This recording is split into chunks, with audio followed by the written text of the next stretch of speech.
Como es habitual a esta hora en Mega Noticias, le doy la bienvenida a Karina Arias Muñoz, académica del Programa de Asuntos Migratorios del Instituto Tecnológico y de Estudios Superiores de Occidente, y Silvia Núñez, investigadora del Centro de Investigaciones sobre América del Norte, CISAN UNAM. Karina, Silvia, gracias por estar con nosotros. Pues, ¿qué situación? O sea, ¿cómo podemos entender esta problemática que es tan compleja, pero que finalmente redunda a que muchos mexicanos buscan el sueño americano, es decir, irse a trabajar, Karina, a los Estados Unidos para ganar mejor, para ganar en dólares y mandarle a sus familias en México, porque aquí difícilmente ganan ese dinero, Karina?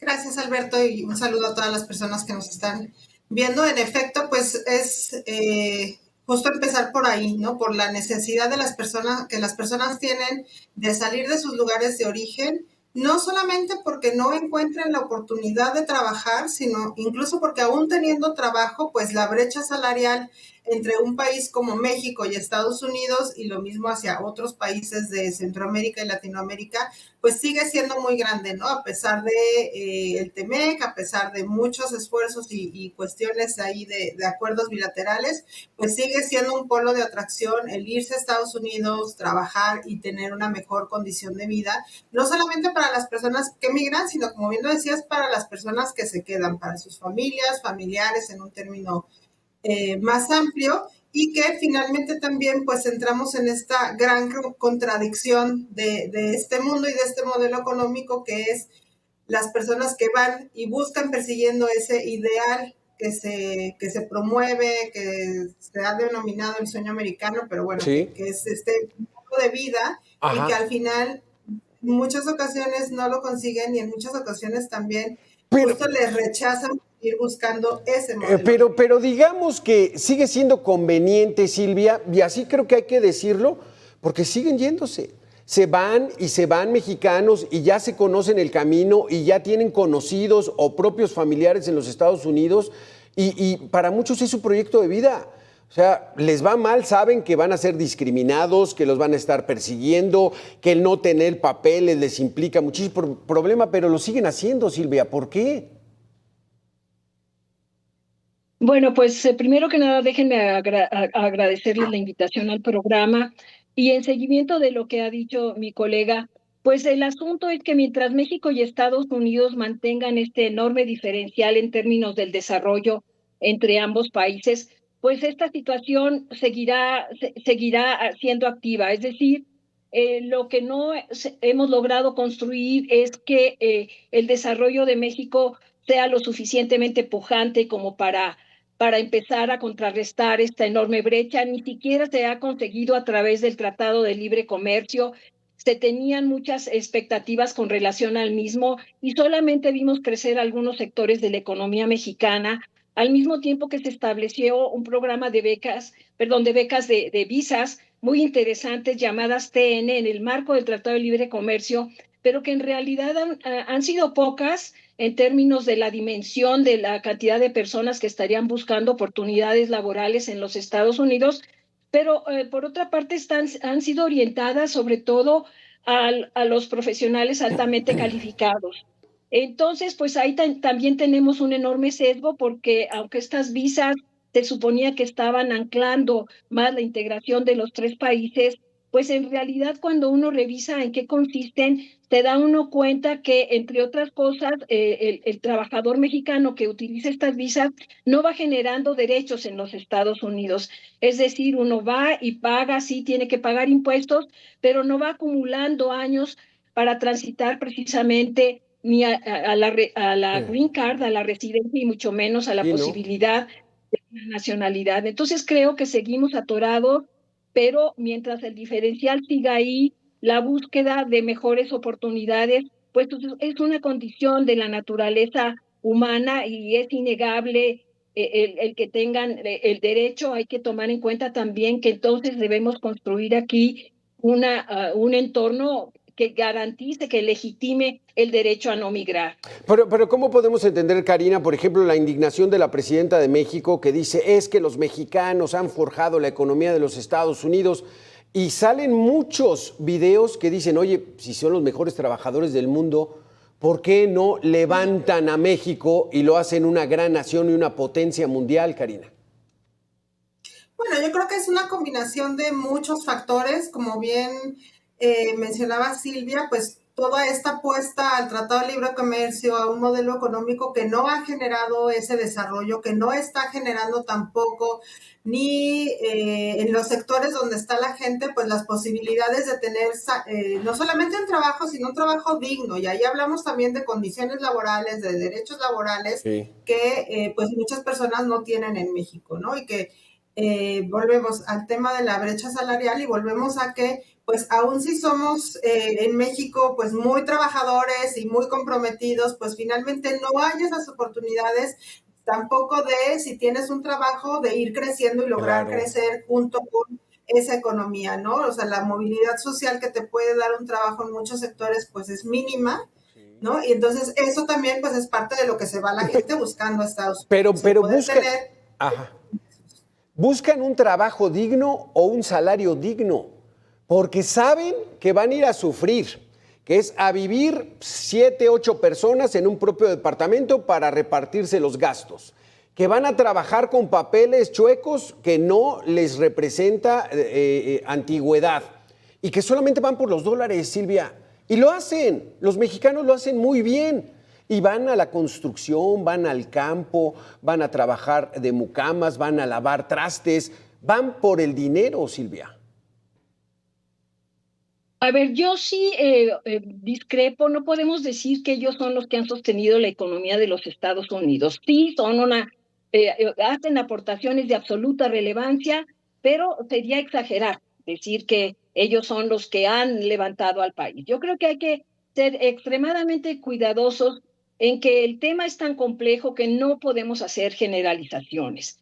Creo que también han visto en los hechos que no ellos pueden enfrentar el sufrimiento, los migrantes de primera generación, pero han visto el éxito en la segunda y en la tercera generación, muchos de ellos ya nacidos en los Estados Unidos, y creo que lo que tenemos ahora es un escenario de complejidad muy interesante que debiera analizarse para estar también discutiendo cómo muchos de estos que siguen como irregulares tienen hijos que ya en los Estados Unidos incluso han llegado a la educación universitaria, algunos son profesores, son profesionales, y bueno, no estamos hablando de los jóvenes DACA que fueron llevados por sus padres a los Estados Unidos y que allá se han preparado y que queda pendiente también qué es lo que va a pasar con estos jóvenes que han estado buscando sobre todo quedarse en aquel país porque que cayeron en una situación de irregularidad que simple y sencillamente pues no ha tocado el presidente Trump y habría que pensar las razones por las cuales no lo ha hecho. Se ha ido exclusivamente a atacar de manera frontal a la mano de obra no calificada.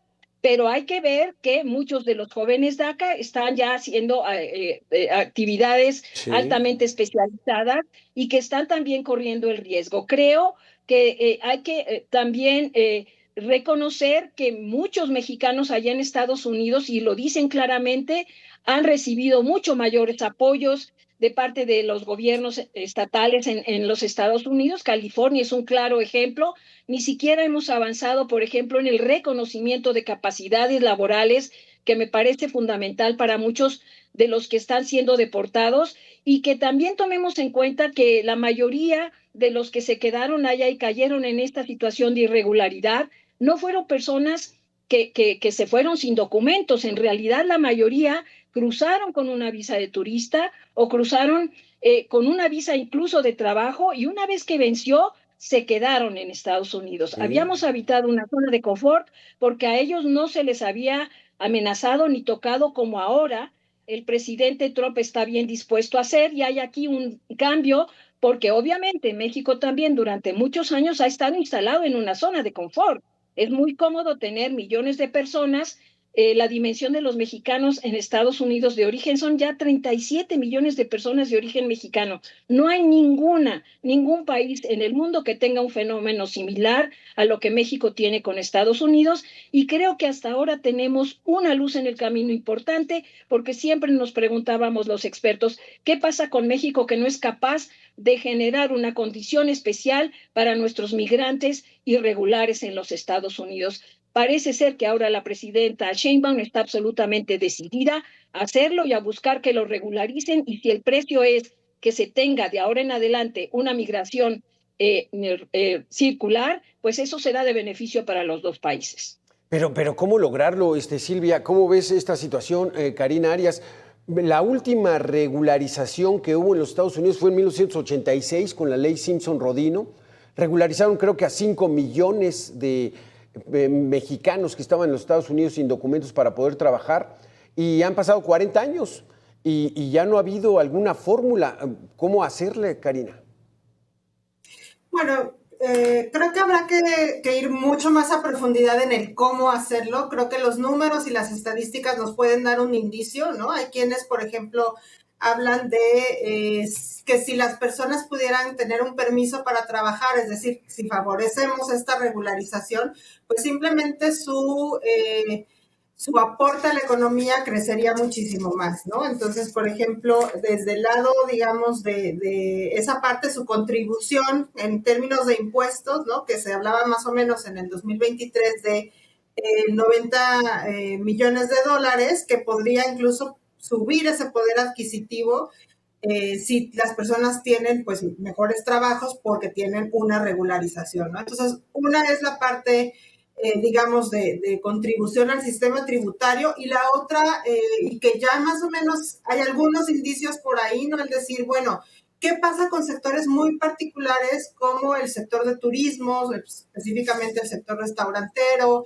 el hotelero, el sector agrícola, donde justo ahorita se está viendo si se pone ese freno en las redadas, porque pues son sectores que evidentemente ahí hay mucha más población, no solo mexicana, hispana en general, y que son pues el sostén de la economía, ¿no? Entonces, de acuerdo con Silvia, en dimensionar no solamente las personas mexicanas, no solamente las personas hispanas, pero que sí hacen esta contribución, y que entonces esos dos pues parámetros, digamos, podrían empezar a dilucidar por dónde hacer un programa de regularización, programas de trabajos temporales. O sea, creo que también no hemos puesto sobre la mesa, justo por esta zona de confort, ¿no? Sí. Mucho se ha hablado en la literatura migratoria de la válvula de escape que representa, pero pues creo que es momento de darnos a platicar ya concretamente de cómo hacer un programa de regularización que incluso tenga ese reconocimiento de derechos de los que estamos hablando, y que mejore también las condiciones laborales en las que se van a trabajar las personas. Y es que ese estado de confort representan 65 mil millones de dólares que mandan de remesas al año, Silvia. Hay otro gran problema, el problema de la violencia. Por ejemplo, hace una semana, ahí en el municipio de Coyuca de Catalán, en Guerrero, una familia a través de las redes sociales pidiendo ayuda porque los narcos estaban copando su comunidad y ya los hombres ya no estaban. Los hombres están buscando o en otros estados o incluso irse a los Estados Unidos porque la situación del crimen los tiene ya asolados. Y aquí, o sea, no solamente ya van por los dólares, sino van por la desesperación de que aquí no se puede estar tranquilo por culpa del crimen organizado. Así es, nosotros tenemos una serie de problemas estructurales que no bajan, no bajan el deseo ni la intención y la decisión de cruzar la frontera en busca de ya sea de tranquilidad, de paz, de reunificación familiar, de empleos, etcétera, etcétera. Pero no se nos olvide que en esta discusión también es de absoluta relevancia hacer la observación siguiente. México está siendo uno de los países que aporta también el mayor número de mano de obra calificada, altamente calificada, científicos profesionales que están siendo empleados por los Estados Unidos.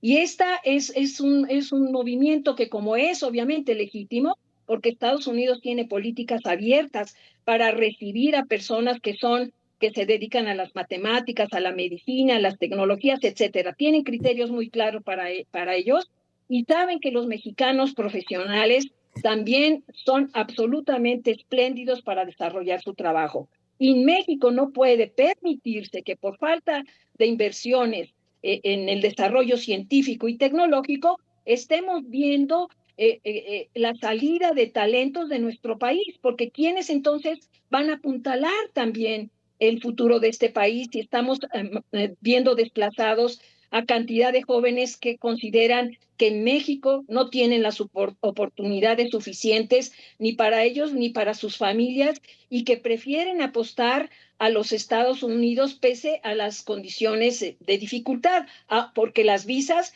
es un proceso largo, complejo y están muy bien dispuestos a pagar el precio de estas oportunidades porque allá consideran que obviamente su trabajo va a ser reconocido y van a tener condiciones de vida mucho mejor. Nos quedan 3 minutos, Karina Arias, minuto y medio cada una para conclusiones. ¿Qué es lo que vislumbran? ¿Qué es lo que puede pasar? ¿O esto podrá seguir así 40 años más? Mexicanos que cruzan de manera ilegal, ya saben el camino, tienen familiares. ¿Qué es lo que viene? Minuto y medio. Bueno, yo creo que hay que partir del hecho de que la movilidad humana pues es una cuestión intrínseca a los seres humanos. Llevamos 200 años de procesos migratorios entre México y Estados Unidos. Eso es innegable. La gente va a seguir migrando, la gente ha seguido migrando independientemente de las políticas migratorias y las situaciones económicas. Sí creo que es un momento coyuntural importante para sentarnos a dialogar en cuestiones binacionales, en cuestiones regionales, retomar las pláticas, por ejemplo, que había con países como Centroamérica y Norteamérica, justo para ir evaluando cómo ir trabajando hacia vías de regularización, o sea, cómo vamos estos discursos, incluso de Naciones Unidas, de una migración segura, regular, ordenada, el pacto sobre migración, el pacto como sobre refugiados, cómo realmente lo vamos bajando a cuotas en visas, a mayores oportunidades, a programas de trabajadores, o sea, cosas concretas que realmente nos ayuden a ir gestionando, pero en términos muy amplios, sí, incluyendo acceso a derechos, la situación migratoria, ¿no? Y que le den a las personas trabajadoras migratorias una certeza y a sus familias también. Silvia Núñez, concluimos contigo. ¿Cómo vislumbras el futuro inmediato? Bueno, creo que la situación crítica a la que está llevando Donald Trump en muchos puntos la relación bilateral de México con Estados Unidos nos obliga a una cuestión fundamental. La relación es tan relevante entre ambos países que lo que ha venido sucediendo es que está marcada por la política en cada uno de los dos países. Es decir, si tenemos un presidente más abierto a la migración como fue Biden, bueno, pues había otros temas que con Estados Unidos estaban atorados y hubo cantidad de problemas entre los dos gobiernos durante la época de un presidente demócrata. Sí. Ahora nos sentimos que estamos profundamente contra la pared, pero sí creo que debemos preguntarnos dónde están los amigos de México y creo que la verdadera relación, la legítima relación entre ambos países tiene que construirse a partir del diálogo entre la sociedad civil de México y de los Estados Unidos. Hasta aquí el debate. Muchísimas gracias a las dos por haber estado con nosotros. Continúen Mega Noticias. Mega Noticias informa.